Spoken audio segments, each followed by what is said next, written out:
మీకు తెలుసా? హిందూ పురాణాల్లోని ఈ కథ మిమ్మల్ని ఆశ్చర్యపరుస్తుంది. భగీరథుడు తన పితృదేవతలను మోక్షానికి చేర్చడానికి గంగానదిని భూమిపైకి తెచ్చాడు.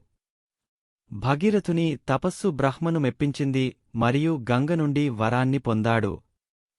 గంగాదేవి భగీరథుని తపస్సుకు సంతోషించి భూమిపైకి వచ్చింది.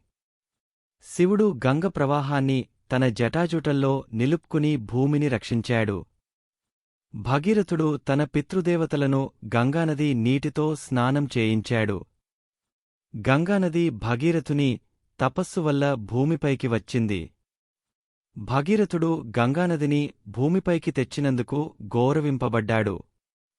భగీరథుని కథ తపస్సు యొక్క శక్తిని చూపుతుంది.